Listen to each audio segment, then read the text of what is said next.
Halo semuanya, ketemu lagi dengan Roy di sini, dan di video kali ini kembali lagi dengan video untuk menjawab pertanyaan teman-teman yang sudah masuk di kolom komentar. Dan langsung aja teman-teman ya. Pertanyaan pertama datangnya dari Mas Chandra Ahmadi. Pertanyaannya begini. Bang, bagaimana caranya memprediksi saham yang multi-bagger untuk investasi 3-5 tahun ke depan? Ini pertanyaannya bagus banget. Tentu saja orang pingin gitu ya, dapat saham yang 3-5 tahun disimpan bagger, multi-bagger. Tapi jawabannya ternyata nggak semudah itu ya, teman-teman semuanya. Dan meskipun jawabannya tidak semudah itu, saya mau tunjukin satu capture karena ini bagger pertama saya di tahun 2023 yang datangnya dari saham IMAS ya. Jadi saya menunjukkan capture ini bukan apa-apa temannya, bukan pamer atau gimana. Tapi saya mau ngasih tahu kalian bahwa saya pun tidak bisa memprediksi saham mana yang akan bagger. Karena ketika saya masuk di saham ini, saya juga nggak berharap saham ini akan bagger dalam waktu cepat. Jadi saya masuk di IMAS kurang lebih di bulan 9 atau bulan 10 setelah laporan Q2-nya keluar tahun 2022. Dan ini baru di bulan 4, artinya baru sekitar 6-7 bulan sudah bagger. Nggak sampai setahun, nggak sampai 3 tahun sudah bagger ya. Tapi saya nggak tahu bahwa kapan saham ini atau saham itu akan bagger setahun, 2 tahun, saya nggak tahu. Apa yang harus kita lakukan? Pertama adalah jangan menebak waktu ya. Kalau kata Warren Buffett, beliau bilang never timing the market. Jadi memprediksi kapan saham ini akan bagger, kapan saham itu akan bagger itu sama sekali bukan tugas kita, bukan tugas investor. Tugas kita adalah menemukan saham yang kita proyeksikan akan bertumbuh kinerjanya.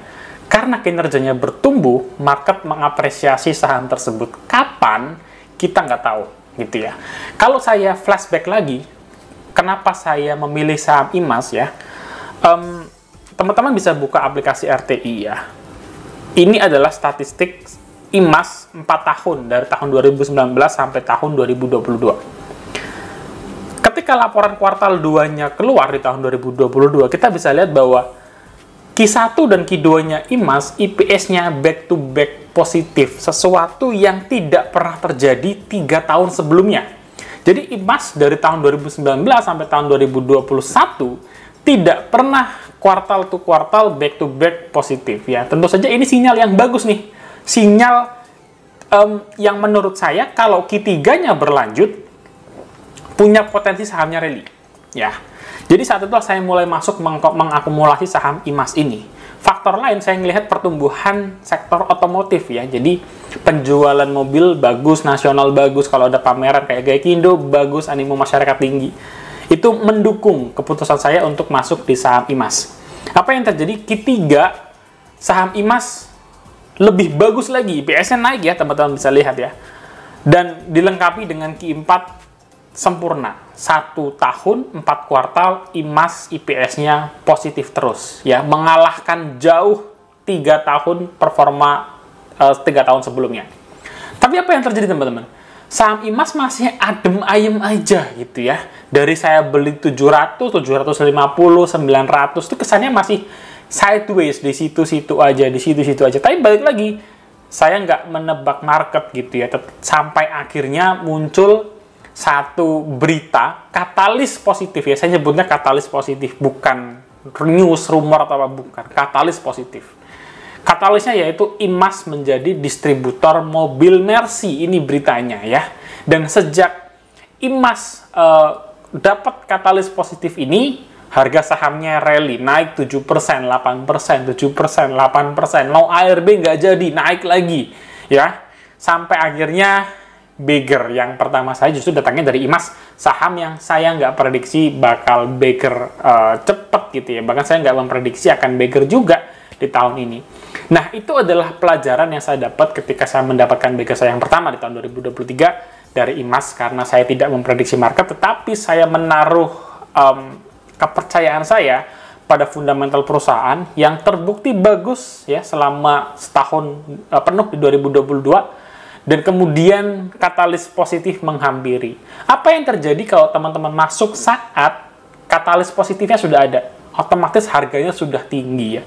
Kalau nggak salah ketika IMAS ini sudah dapat berita positif, katalis positif tadi, harganya sudah 1.200-an ya. 1.200, 1.300. Artinya kalau teman-teman masuk di saat itu, di compare ke harga sekarang, kalian baru dapat sekitar 40-50%. Sedangkan kalau kita mau bersabar ya, menunggu sampai katalis itu datang, atau kita tetap menaruh kepercayaan pada fundamental perusahaan karena kinerjanya bagus, kita sudah mendapatkan satu langkah di depan ya, sudah bigger gitu ya. Nah, ini adalah bukti atau ya metode lah ya. Saya nggak bilang ini bukti yang bisa dipakai sama orang, tapi yang saya lakukan adalah seperti ini. Jadi saya akan melihat fundamentalnya dulu, kinerjanya dulu ya. Saya memilih kinerjanya sampai nanti katalisnya datang belakangan. Saya sudah punya posisi di average harga bawah, dan ketika dia naik saya tinggal ya panen beggar-beggar seperti ini aja. Nah, kalau kita kaitkan ke situasi saat ini, sebenarnya saat ini itu IHSG posisinya di fair value gitu ya. Banyak saham yang sudah diapresiasi di harga wajar, kayak misalkan emiten big caps ya, Bank BRI, Bank BCA, Mandiri, BNI, menurut saya sudah di harga yang cukup wajar. Kalau teman-teman beli sekarang, harganya apakah akan naik? Ya, naik lagi sih, kinerja mereka yang makin bagus. Tapi kalau kalian ingin yang bigger, kalian harus cari yang sahamnya sedang divaluasi cukup murah ya, cukup murah. Jadi perusahaannya bagus, valuasinya cukup murah. Jadi nanti kalau valuasinya ini nyusul ke kinerjanya, kalian dapat return yang lebih besar gitu ya. Nah, bagaimana kalau mencari saham yang murah tapi perusahaannya bagus? Ya, kalian harus cek dulu kinerja perusahaannya bagaimana. Ya, kinerja historinya seperti apa? Berapa harga sekarang dibandingkan dengan harga di tahun-tahun sebelumnya gitu ya. Lalu bagaimana prospeknya? Setelah kalian bisa menjawab hal itu, kalian bisa mulai masuk akumulasi dan tinggal menunggu market mengapresiasi saham yang kalian pilih. Oke, next pertanyaan selanjutnya. Pertanyaan selanjutnya sebenarnya bukan benar-benar pertanyaannya, tapi ini feedback kali ya untuk konten ini ke depan. Datangnya dari Mas Wahyu dan satu lagi yaitu Mas siapa ini tadi ya?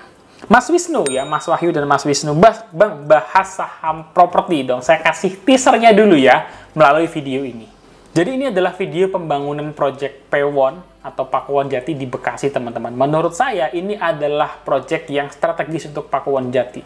Saya pribadi secara subjektif menilai bahwa emiten properti yang punya pendapatan berulang lebih menarik ya. Kenapa? Karena dengan pendapatan berulang mereka seperti semacam punya garansi untuk punya income yang pasti di tahun-tahun selanjutnya ya. Penjualan seperti apartemen ataupun rumah itu kan bisa one time, tapi di balik itu ada biaya maintenance. Kalaupun mall, kita tahu track record dari Pakuwon Jati, mallnya itu diisi oleh tenan-tenan high end dan ramai. Harapannya kalau itu masuk ya, tenan-tenan besar, dia punya biaya sewa yang berturut-turut dan sustain di situ ya, at the end akan meningkatkan biaya Pakuwon Jati ke depan. Tunggu terus video dari channel ini khususnya untuk membahas Pakuwon Jati.